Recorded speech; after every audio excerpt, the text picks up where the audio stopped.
Donc maintenant, on a notre épaule, donc les deux épaules. Vous voyez, il y avait le jarret qui se prolongeait ici. C'est la partie qu'on a coupée pour qui était attachée à notre. On prend le bon côté, ça va aider.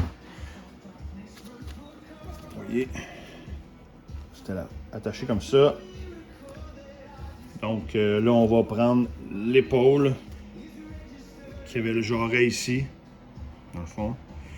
Puis là, on va aller le désosser pour faire des rôtis.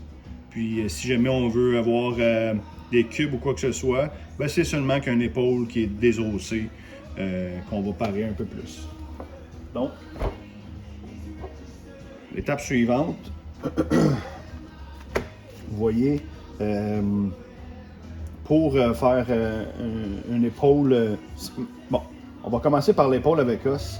Si on voudrait faire une épaule avec os pour un rôti, ce que je fais, c'est que je viens dégraisser la grosse masse de gras en dessous, là, à l'intérieur, dans le fond de l'épaule. On va aller chercher la masse de gras qui est sur le côté, une grosse masse de gras sur le côté de l'épaule, dans le fond qui longe le muscle de l'épaule. Ça, on va aller le chercher comme ça.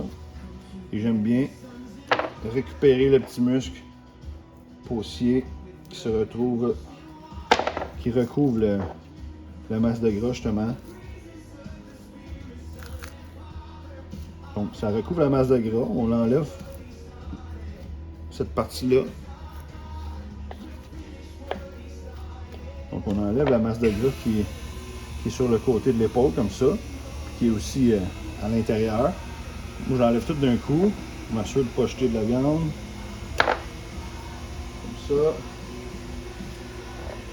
Une fois que ça c'est fait, bien, vous voyez, on a vraiment dégraissé la bonne partie du côté de l'épaule. Puis c'est un petit muscle-là, qui est le muscle paussier, que je viens rabattre.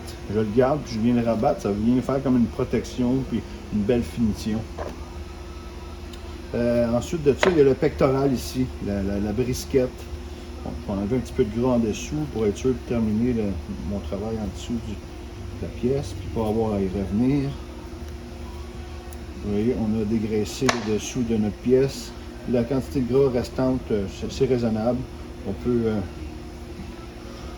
les laisser là. La prochaine étape, c'est vraiment d'aller chercher le pectoral. Donc, on a deux choix pour le pectoral. On le laisse là, en le rabattant sous la pièce, comme ça, et en le cuisant. On pourrait le ficeler comme ça, puis le cuire. Sinon, si ça vous gêne de laisser cette pièce-là, ben là, on peut tout simplement couper le pectoral pour que ce soit égal avec l'épaule ici, vous voyez. Puis là, ben, ça fait en sorte qu'on a la même apparence, mais on a enlevé le morceau flottant en dessous. Mais tu sais, ce petit morceau-là flottant, il n'aurait pas été dérangeant là, en dessous, parce qu'une épaule brisée, ça va tout s'efflocher, ça va tout se défaire, puis il aurait été attaché, là, il aurait bien tenu. Ensuite de ça, si on voudrait finaliser notre rôti avec os dans l'épaule, on viendrait enlever les masses de gras, les tempes, puis ça serait terminé. On serait prêt à faire notre ficelage pour faire un rôti avec os.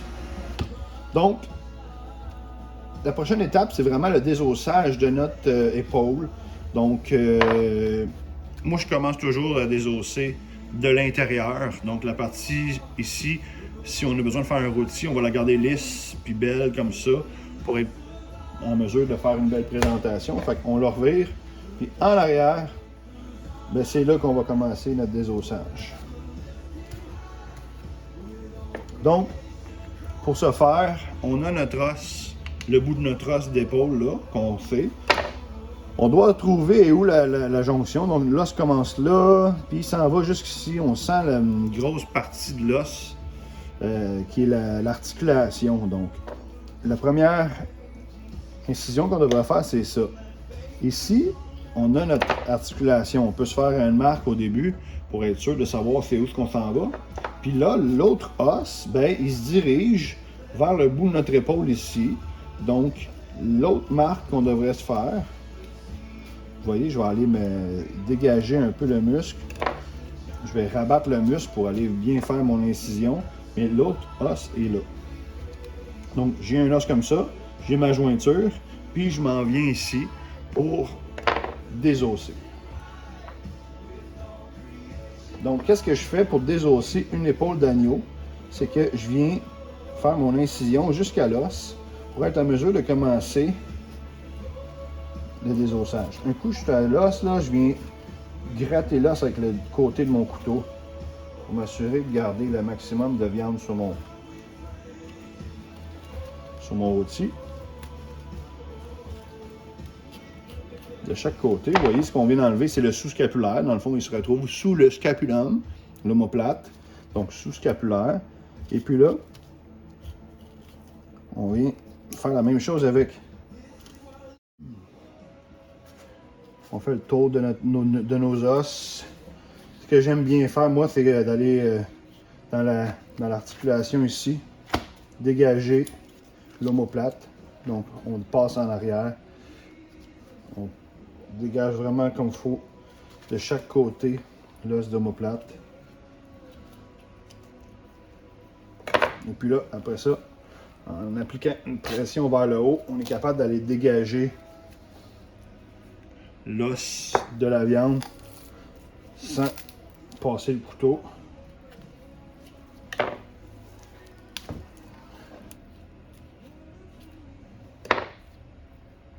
Donc, il n'y a pas de viande sur notre os, pratiquement pas.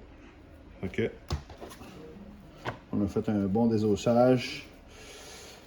Il ne nous reste plus qu'à enlever l'humérus, la petite partie de l'humérus. Donc, on passe derrière.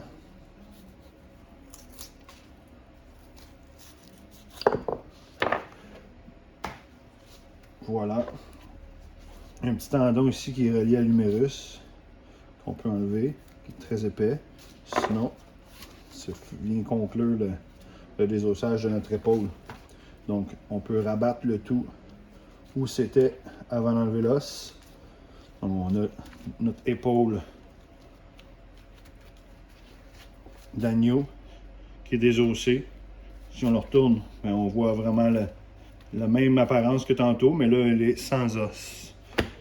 Il ne resterait plus qu'à la ficeler si on avait besoin d'un rôti. On vérifie les masses de gras. Il n'y a presque pas de masse de gras, donc c'est prêt.